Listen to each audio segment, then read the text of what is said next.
پاش ئەوەی ساڵێک بەسەر جەنگی یەکەمی جیهانیدا تێپەڕی وڵاتانی هاوپەیمان بە تایبەتی بریتانیا و فەڕەنسا کەوتنەوە توێژ بۆ ئەوەی دوای سەرکەوتنیان لە جەنگەکەدا ناوچەکانی ژێردەسەڵاتی دەوڵەتی عوسمانی کە ئەو کات بە پیاوە نەخۆشەکە ناسرابوو دابەش بکەن.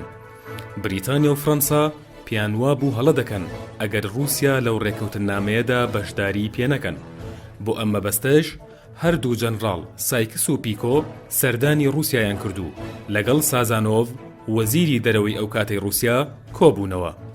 مەرجی رووسیاش بۆ ڕازیبوونی لەسەر ڕێکەوتنەکە ئەوە بوو کە لە ناوچەی ئاوەگەرمەکان شوێنی پێ بدرێت و ڕێگەشی لێ نەگیرێت لە پاراستنی کەنیسەی ئەرسۆدۆکسدا کە ئەو کات کێشەی پاراستنی کەنیسەکەی لەگەڵ دەوڵەتی عوسمانیدا هەبوو. رووسیا داوای ئەوەشی کردبوو کە دەبێت بەپێی قەوارەی خۆی شوێنی پێ بدرێت.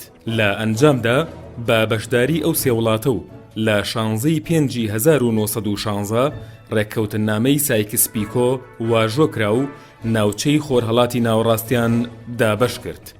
بەشێک لەو ویلایەتانش کە لەژێر فەرمانڕەوایی دەوڵەتی عوسمانیدا بوون بریتی بوون لە ویلایەتی بەغدا، ویلایەتی مووسڵ، ویلایەتی بەسرە و ویلایەتی ڕەققە. بەشی بریتانیا بە پێی ڕێکەوتنامەکە کەمتر بوو لە بەشەکەی فەڕەنسا.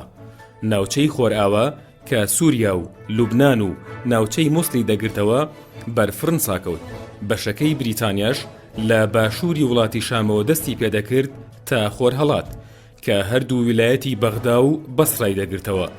ئەمە ئەو ناوچانەیشی دەگرتەوە کە دەکەوتنە سەرکەنداوی فارس. لەو نێوەندەشدا و بە ڕاوێژ لەگەڵ هەریەکە لە وڵاتانی بریتانیا و فەڕەنسا و رووسیا فەڵەستین خرایە ژێر چاودێری نێودەوڵەتیەوە.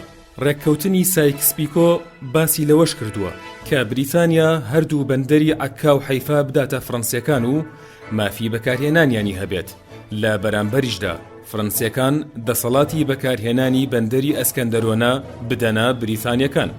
بەشێک لە مێژوونووسان پێیان وایە ئەوەی کە زیانی گەورەی لەو دابەشکردنە بەرکەوت کورد بوو، چونکە لە ڕێکەوتنامەکەدا بە هیچ شێوەیەک باسی مافی کورد نەکراوە. جارێکی تر بە شێوەیەکی دیکە کورد دابەشکرایەوە. بریتانیا و فەڕەنسا وەک سازش کوردیاندایە تورکەکان. تا ئێستاش کورد بە ژێردەستەیی عەرەب و تورک و فارس ماوەتەوە. تورکەکان زوو فریای خۆیان کەوتن و هەوڵیاندا ڕێکەوتنی سێڤەر هەڵوەشێننەوە. بۆ ئەم مەبەستەش لە ڕێی کۆمەڵەی نەتەوەکانەوە لە ڕێکەوتنی لۆزان توانیان کوردستان بخەنە ژێر دەسەڵاتی خۆیان. بە هیچ شێوەیەک لە ڕێکەوتنامەی لۆزاندا باسی مافی کورد نەکراوە، تەنیا ئەوە نەبێت کە لە ناوچەی ئەنادۆڵدا مافە کلتوریەکانیان پێ بدرێت. عەرەب و جوولەکە و مەسیحیەکان دواتر گەیشتە مافەکانی خۆیان، بەڵام کورد دوای 100 ساڵ هێشتا بە مافی خۆی نەگەیشتووە. لە مانگی ئایاری ساڵی 2016دا 100 ساڵ بەسەر ڕێکەوتنامەکەدا تێدەپەڕێت و کاتەکەی تەواو دەبێت.